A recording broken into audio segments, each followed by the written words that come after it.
नौकरानी एक घर के लिए कितनी जरूरी होती है, आइए देखते हैं। अरे बहू, ये देख, सारा साबुन बर्तन में रह गया। ये नौकरानी कोई काम नहीं करती, गंदा काम करके चली जाती है और ढेर सारा पैसा ले जाती है। अरे मम्मी जी, उसने तो साफ किया ही था। मेरे ही हाथ से इस ग्लास में सर्फ गिर गया था।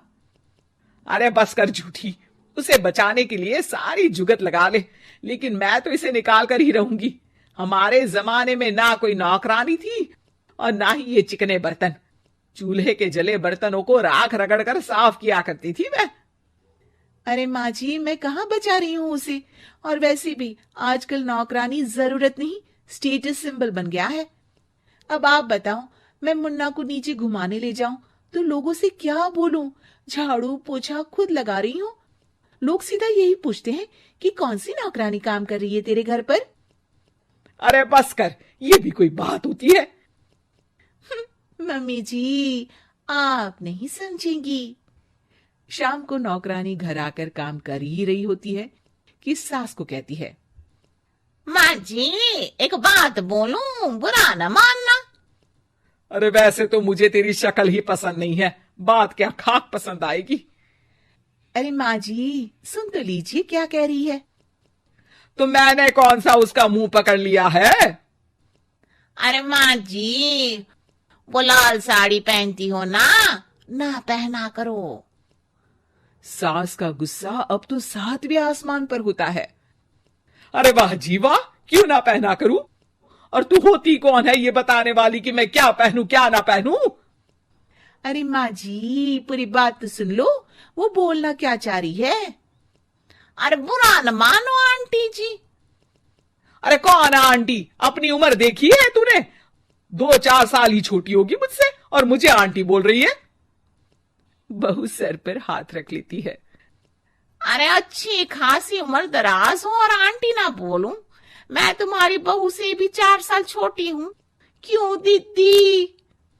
बोलती भी क्या, एक तरफ सास यानी पति की माँ, तो दूसरी तरफ नौकरानी जिसके बिना घर का काम नहीं चल सकता।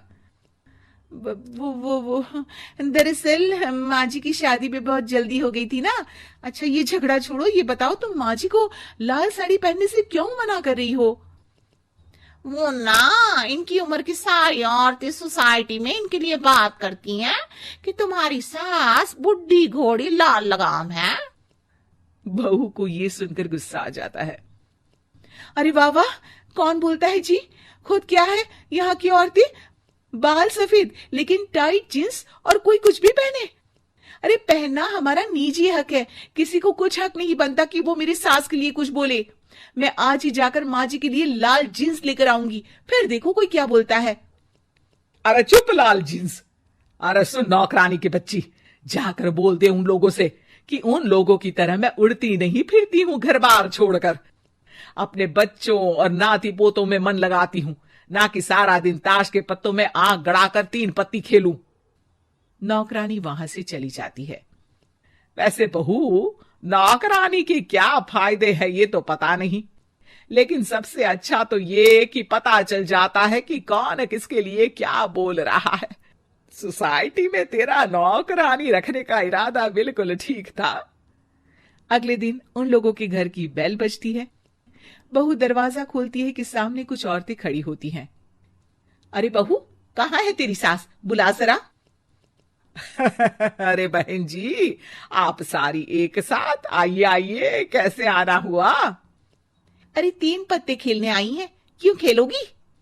क्यों नहीं क्यों नहीं, वैसे भी बड़े दिन हो गए, एंटरटेनमेंट हुआ नहीं। बहू जा जाकर पकोड़े तो बना ला। अरे बस करिए, आगे कुछ पीछे कुछ। वैसे तो कहती है कि परिवार पर ध्यान देती है, हमारी तरह 3 पत्तियां नहीं खेलती। हमने कौन सा परिवार छोड़ दिया? सास सक पका जाती है। अब ये किसने कहा? मैं तो कहती हूँ कि मैं भी थोड़ा बाहर निकलूं। आपने ही तो कमला नौकरानी से ये सारी बात की थी। सास और बहू को अब सारी कहानी समझ आ जाती है कि सोसाइटी की औरतें क्यों भड़क रही हैं। माफ करिए आंटी, मैं छोटी हूँ, लेकिन फिर भी पहले तो आप लोगों ने माँ की लाल साड़ी का मजाक उड़ाया था ना। हाँ हाँ, उड़ाया था, लेकिन उससे पहले तो तुम लोगों ने हमारी जीन्स के बारे में बात की थी। अरे क्यों ना पहने हम जीन्स, तुम्हारे पैसों की थोड़ी ना है। सास और बहू सर पकड़कर बैठ जाती है। देखा बहू, ये खेल कर गई तेरी नौकरानी। यहाँ की बात वहां तो वहां की बात यहाँ। दोनों किसी तरह औरतों को समझा बुझाकर घर भेजती है और कसम खाती है कि नौकरानी को